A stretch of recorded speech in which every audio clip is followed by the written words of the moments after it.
Book your next holiday at Grand Royal Tours.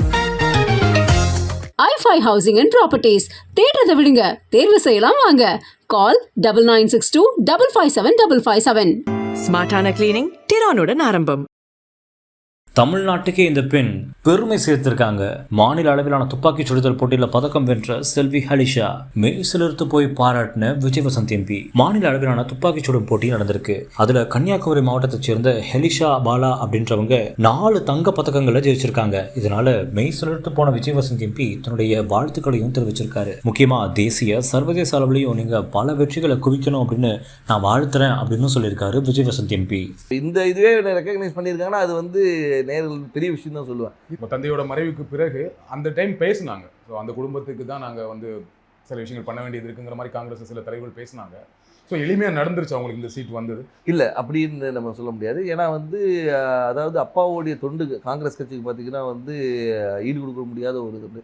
கட்சிக்கு மட்டும் இல்லை, மக்களுக்கும் சரி, சமுதாயத்துக்கும் சரி, அதே மாதிரி வந்து வியாபாரிகளுக்கும் சரி. ஸோ அவங்களோட ஜேர்னி வந்து ஒரு பெரிய ஜேர்னி.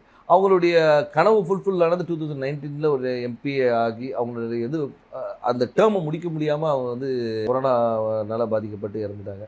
இதில் வந்து என்னென்னா வந்து அந்த டைமில் தான் வந்து எனக்கு வந்து அப்பாவோட கனவுகளை நிஜமாக்கணும். ஏன்னா அது வரைக்கும் இருக்கும்போது நம்ம ஒரு ஃப்ரண்ட் ரன்னராக இல்லவே இல்லை. நான் வந்து அரசியல்னாலும் அப்பா கூட நான் ஈடுபாட்டில் இருந்தேன். நான் ஃபஸ்ட்டு அப்பா மேயர் எலெக்ஷன்லேருந்து கேம்பெயின்ஸ் போயிருக்கேன்.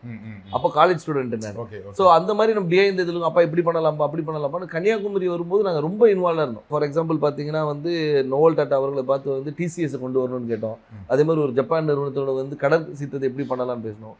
அப்பா வந்து முயற்சி எடுத்து ஏர்போர்ட்டே வர ஃபீஸிபிலிட்டி இல்லைன்னு சொல்லும்போது ஒரு எக்ஸ்பர்ட்ஸை கூட்டு வந்து அவங்கள டெல்லி கூட்டு போய் வாங்கி எஸ் இஸ் ஃபீஸிபிள்னு சொல்லி ஃபஸ்ட் ஃபேஸ் பண்ணி செகண்ட் ஃபேஸும் ஓகே. ஸோ இந்த மாதிரி ஒரு விஷனோட போயிட்டு இருக்கும்போது திடீர்னு மறைந்த உடனே ஐயோ அது பண்ண வேண்டிய கடமை நம்மளுடைய கடமைன்னு நான் சொல்லுவேன். ஒரு தந்தையை விட்டு போன பணிகளை மகனாக செய்ய வேண்டியது. அது குடும்ப ரீதியாகவும் சரி, வசந்தன் கோவாக இருந்தாலும் சரி, சமூக பணியாக இருந்தாலும் சரி, வந்து இது எனக்கு செய்ய வேண்டிய கடமைன்றது எடுத்து உங்களுக்கு அந்த கடமையை அதை நம்ம பண்ணணுங்கிற ஒரு ஆசையும் கடமையும் இருக்கு. பட் கட்சிக்குள்ள அதை முழுமையாக ஒத்துக்கிட்டாங்களா? கட்சிக்குள்ள வந்து முழுமையாக ஒத்துக்கிட்டாங்கன்னா நான் வந்து மறைந்த பின்பு நான் உள்ளே வரல. அதுக்கு முன்னாடி பார்த்து ஏஐசிசி மெம்பராக இருந்திருக்கேன், ஆர்ப்பாட்டங்களில் கலந்துருக்கிறேன், நிகழ்ச்சிகளில் கலந்துருக்கேன். ஏன்னா அப்பா ஃப்ரண்ட் ஹேண்ட் இருந்தாலும் நம்ம தெரியல. நிறைய பேர் கேட்டாங்க நீங்கள் கட்சியில் என்ன இருந்தீங்க சார், நான் இதில் இருந்த பாருங்க அப்படின்னு ரெஃபரன்ஸ். ஓகே நீ இருந்திருக்கீங்களான்னு ஒரு இது வந்து அப்பா மறைவு பின்பு வந்து நம்ம தெரிஞ்ச உடனே ஒரு லைம் லைட்டில் வந்த மாதிரி. நடுவில் கார்த்தி சிதம்பரம் அவர்கள் கன்னியாகுமரி தொகுதிக்கு வந்து பிரியங்கா காந்திக்கு விருப்ப மனு கொடுத்தாரு இல்லையா? அப்போ எப்படி இருந்துச்சு அது? அப்போ எனக்கு என்ன தோணுச்சுன்னா, ஓகே கட்சிக்குள்ள அதுக்கு முன்னாடியே பேசிட்டு இருந்தாங்க விஜய் வசந்துக்கு தான் தொகுதி கொடுக்க போறாங்க அப்படின்னு பேசிட்டு இருக்கும்போது இந்த ஒரு நிகழ்வு நடந்தது. கட்சிக்குள்ள அப்போ ஒரு சப்போர்ட் இல்லாம இருக்கும் அப்படி இல்லை. அதாவது அதுக்கு தான் பேர் விருப்ப மனுன்னே வச்சிருக்காங்க. அவங்க விருப்பப்படுறவங்கள வந்து இது பண்றது தான் விருப்ப மனு வச்சிருக்காங்க. ஏன்னா வந்து அப்பா போட்டியிடும் போது ராகுல் காந்தி அங்கே போட்டியிடும் சொல்லி விருப்ப மனு கொடுத்தவங்களும் இருக்காங்க.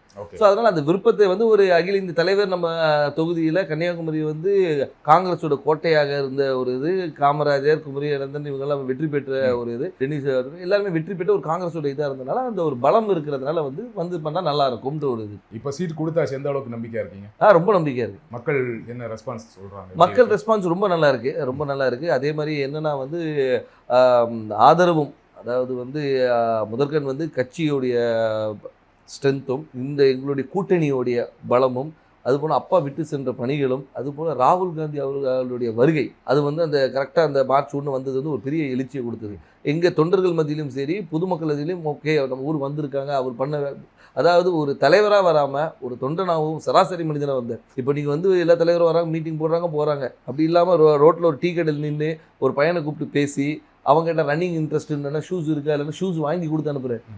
ஸோ இந்த மாதிரி ஒரு இதுக்கு பர்சனல் கனெக்ட், திடீர்னு போய்ட்டு ஸ்கூலில் போய் தண்டனை எடுக்கிறாரு, இன்ட்ராக்ட் பண்ணுற ஸ்டூடெண்ட்ஸோட. அதே மாதிரி பார்த்தா இது முந்தின இதில் பார்த்தா நெசவாளிகளும் சரி, விவசாயிகள் இன்ட்ராக்ஷன், மீனவர், அந்த மாதிரி எல்லாரோட கனெக்ட் பண்ணும்போது வந்து நம்மளோட ஒருத்தர் அவர் அப்படின்ற ஒரு அஃபினிட்டி வருது. அது போக மட்டும் இல்லாமல் இப்போ ஆளுகின்ற பிஜேபி அரசு மீது உள்ள எதிர்ப்பும் அதிருப்தியும் கூட ஒரு பெரிய பலமாக இருக்கும். கன்னியாகுமரியில் பிஜேபிக்கு கொஞ்சம் ஸ்ட்ராங் இல்லையா? பொன்னார் அவர்கள் ரொம்ப ஸ்ட்ராங்கான கேண்டிடேட் தான் இல்லையா? அதை மறக்க முடியாது. கண்டிப்பாக அதை நம்ம மறுக்க முடியாது. நம்ம வந்து அதாவது பிஜேபி தரப்பில் திரு பொன் ராதாகிருஷ்ணன் அவர்கள் வந்து ஒரு 2 முறை எம்பியாக இருந்தவர் தான், ஒரு பெரிய வேட்பாளர். ஆனாலும் எங்களுடைய கூட்டணி, அதாவது எங்கள் திமுக சார்ந்த கூட்டணி வந்து மிக பலமான கூட்டணி சொல்லலாம். அது வந்து திமுக மட்டும் இல்லாமல் எங்களை சார்ந்து இருந்த மதிமுக, அதுக்கு ஒரு விடுதலை சிறுத்தைகள், அதுக்கு ஒரு முஸ்லீம் லீக், அதுக்கப்புறம் மனிதநேய மக்கள் கட்சி, இது எல்லாமே பார்த்திங்கன்னா வந்து எங்களுடைய ஒவ்வொரு பேஸையும் கவர் பண்ணுது.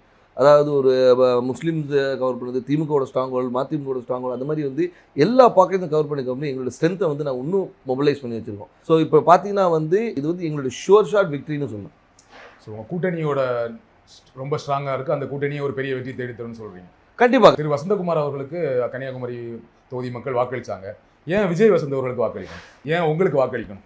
அதான் வசந்தகுமார் அவர்களுக்கு வாக்களித்தனால விஜய் வசந்துக்கு வாக்களிக்கணும்னு நான் சொல்ல வரல. ஆனால் ஒரு காங்கிரஸ் வேட்பாளராகவும் அதே மட்டுமல்ல வசந்தகுமார் அவர்கள் வந்து இந்த மக்களுக்கும் கன்னியாகுமரி மக்களுக்கும் பல துண்டுகளை செஞ்சுருக்காங்க. அது விட்டு போன பணிகளை வந்து அவர் மகன் செய்வார் என்ற ஒரு நம்பிக்கை அவங்களுக்கு இருக்குது. அது மட்டும் இல்லாமல் வந்து நான் வந்து ஒரு வாரிசாக வந்து நேராக போயிட்டு வந்து நான் நேராக டெல்லியில் இங்கேயும் போய் வரல. அடுத்த நாளே மக்களை சந்தித்தேன், மக்களோட இருந்தேன், எல்லா நிகழ்ச்சிகளை கலந்து கொண்டு எல்லாரோட நிறை குறைகளை கேட்டுட்ருக்கோம், மக்களாக இருந்தோம். அது ஏன்னா எடுத்தவொன்னே அக்செப்ட் பண்ணிக்க மாட்டாங்க. கேட்குற கேள்விக்கு தான் சொல்கிறேன், அதை அக்செப்ட் பண்ண வைக்கிறதுக்கு நான் ஒர்க் பண்ணேன்.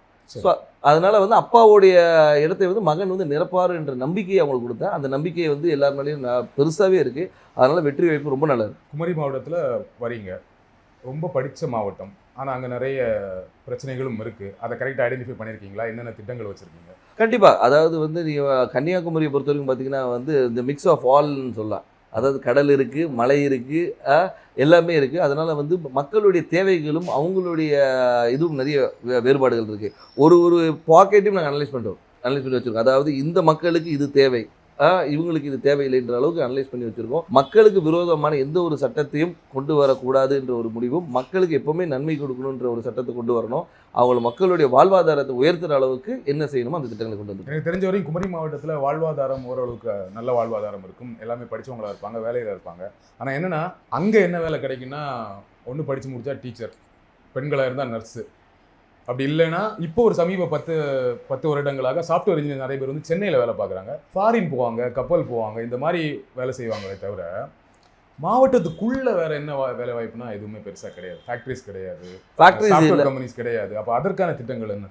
அதற்கான திட்டங்கள் நிறைய கொண்டு வர திட்டங்கள் நிறைய இருக்குது. ஏன்னு சொல்லிங்கன்னா வந்து நீங்கள் சொல்கிற ரிக்குவயர்மெண்ட்ஸ் மட்டும் பார்த்தீங்கன்னா வக்கீல்களும் நிறைய இருக்குது, டாக்டர்ஸ் நிறைய இருக்கிறாங்க. நீங்கள் சொன்ன அது நர்ஸ் டாக்டர்ஸ். அது மட்டும் இல்லாமல் வந்து லிட்ரஸி ரேட் அதிகம் இருக்கிறதுனால வந்து இவங்க பல இடங்களில் ஸ்ப்ரெட் பண்ணியிருக்கிறாங்க. ஸோ அது மாதிரி தொழிற்சாலைகளை கொண்டு வரது வந்து ஒரு சில பாக்கெட்டில் கொண்டு வரலாம். நீங்கள் பார்த்தீங்கன்னா நீங்கள் தொழிற்சாலைகள் வந்து ஒரு இடத்துல கூட, அதே மாதிரி கடற்புற கதை வந்து டெவலப் பண்ணுறது என்னென்ன கொண்டு வரணும். ஸோ தொழிற்சாலையை கொண்டு வருது. அதனால வந்து ஒவ்வொரு ஊர் இப்போ பார்த்தீங்கன்னா ரப்பர் ஃபேக்ட்ரி இருக்காங்க, ரப்பர் ஃபேக்ட்ரியை வந்து நம்ம டெவலப் பண்ணலாம்.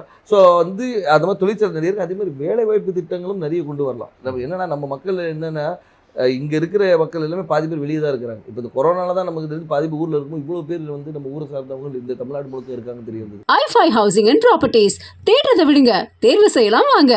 கால் 9962 557 557. ஸ்மார்ட்டான கிளீனிங் டிரானுடன் ஆரம்பம்.